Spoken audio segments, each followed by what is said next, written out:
membayangkan sebuah pabrik. Sudah? Oke, sekarang bayangkan sebuah jaringan. Selama seabad penuh, nilai itu diciptakan dengan membangun rantai yang lebih baik, lebih efisien untuk membuat barang-barang fisik. Tapi hari ini, ceritanya sudah beda.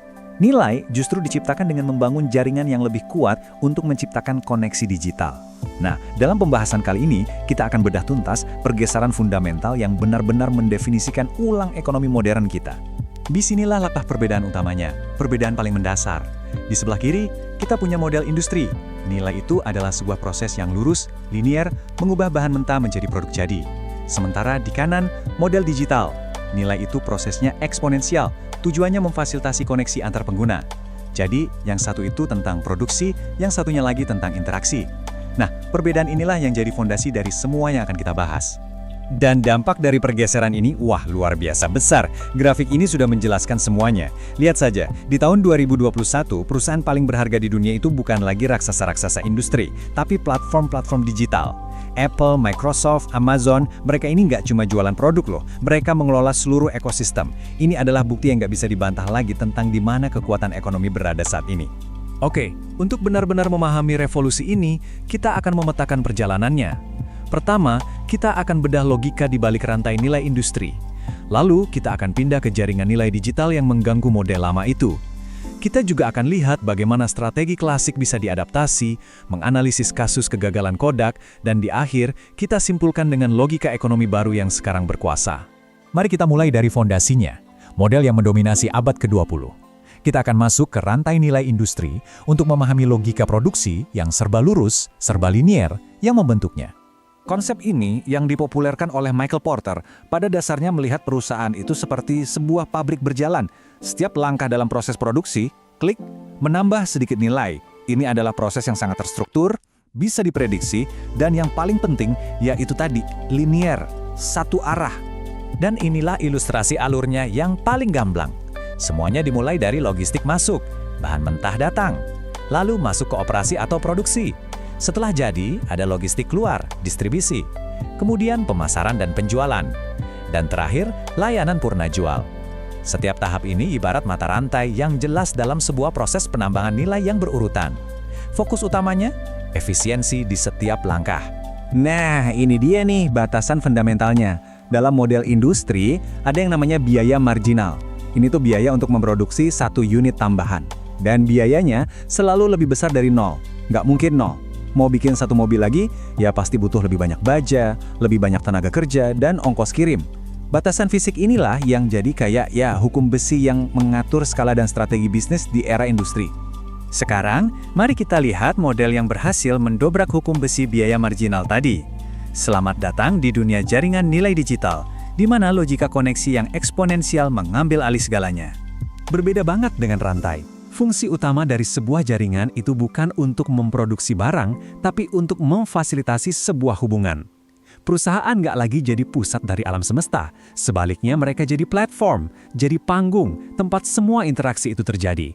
Pergeseran ini benar-benar mengubah fokus. Dari yang tadinya proses internal perusahaan, jadi ke komunitas eksternal yang dilayaninya.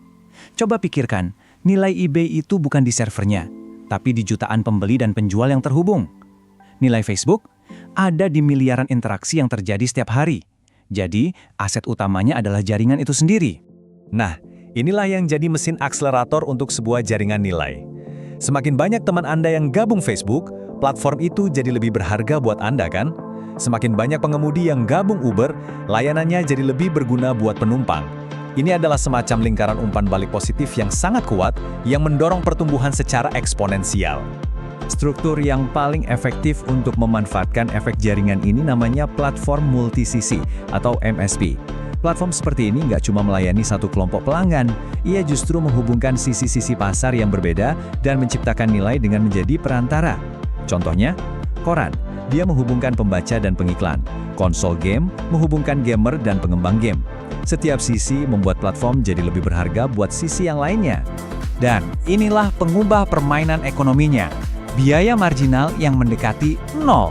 Setelah sebuah software dibuat, biaya untuk mendistribusikan satu salinan lagi itu ya pada dasarnya nol. Sifat ekonomi inilah yang menghancurkan batasan skala yang dulu mendefinisikan era industri. Ini yang memungkinkan munculnya model bisnis seperti freemium yang sama sekali nggak mungkin ada di dunia fisik. Jadi pertanyaannya, apakah kita harus membuang semua model strategi yang lama? Tentu saja tidak. Kita justru mengadaptasinya. Mari kita lihat bagaimana kerangka kerja klasik dari Porter bisa kita terapkan di dunia digital.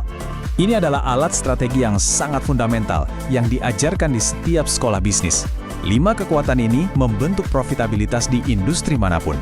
Pertanyaannya sekarang adalah, bagaimana kekuatan-kekuatan ini berubah wujud ketika produknya jadi digital dan berbasis jaringan? Di sini kita bisa lihat bagaimana konsep daya tawar pemasok itu tetap ada, tapi wujudnya berubah total. Pemasok itu bukan lagi cuma pabrik komponen fisik. Di era digital, pemasok itu bisa jadi penyedia konten, penyedia layanan cloud seperti AWS, atau bahkan para pengembang aplikasi di platform Anda. Bagi Netflix misalnya, Amazon Web Services itu sama pentingnya dengan studio film. Ini menunjukkan gimana produk pengganti digital itu bukan cuma bisa bersaing, tapi juga bisa sepenuhnya mengganggu dan bahkan menggantikan seluruh rantai nilai dari era industri. Contohnya Spotify. Spotify itu nggak cuma bersaing dengan toko kaset atau CD, ia membuat seluruh model bisnis toko CD itu jadi usang.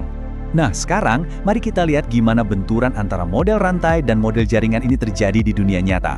Kisah Kodak adalah studi kasus klasik yang menyatukan semua konsep yang sudah kita bahas dari tadi. Kisah Kodak ini seringkali disederhanakan sebagai kegagalan teknologi, padahal mereka loh yang menemukan kamera digital pertama.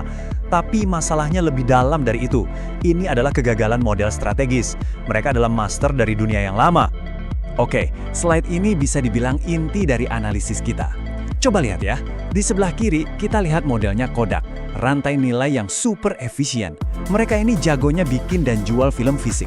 Tapi di sebelah kanan, nah ini dia, model baru yang muncul, jaringan nilai digital. Contohnya, situs berbagi foto. Nilainya itu justru tumbuh setiap kali ada pengguna yang unggah foto baru, dan biayanya untuk satu foto tambahan, nol. Jadi intinya, Kodak itu jualan barang, padahal dunia udah pindah haluan ke layanan berbagi. Kutipan ini merangkum pelajaran strategisnya dengan sangat sempurna. Keunggulan dalam model yang lama itu ternyata bukan pertahanan yang cukup terhadap logika ekonomi yang baru. Kodak terlalu fokus menyempurnakan rantainya, sampai-sampai mereka nggak sadar kalau permainannya sendiri sudah berubah menjadi sebuah jaringan. Jadi, apa perbedaan-perbedaan krusial yang harus kita pahami untuk bisa bernavigasi di ekonomi baru ini? Mari kita rangkum poin-poin kuncinya. Tabel ini pada dasarnya adalah buku aturan yang baru. Pergeserannya jelas, dari efisiensi produksi ke efek jaringan. Dari fokus pada biaya per unit ke fokus pada biaya pengembangan di awal. Dan yang paling penting, dari pertumbuhan linear yang bisa diprediksi ke potensi pertumbuhan eksponensial yang eksplosif. Ini adalah perubahan fundamental dalam cara nilai diciptakan dan juga ditangkap. Dan ini membawa kita ke sebuah pemikiran terakhir. Coba deh kita pikirkan, model jaringan nilai sekarang ini kelihatannya tak terkalahkan ya kan? Persis seperti rantai nilai industri di zaman keemasannya dulu. Jadi pertanyaannya sekarang itu bukan lagi apakah model ini akan diganggu, tapi oleh apa? Karena dalam ekonomi yang motor penggeraknya adalah disrupsi, satu-satunya strategi yang sudah pasti gagal adalah dengan tidak melakukan apa-apa.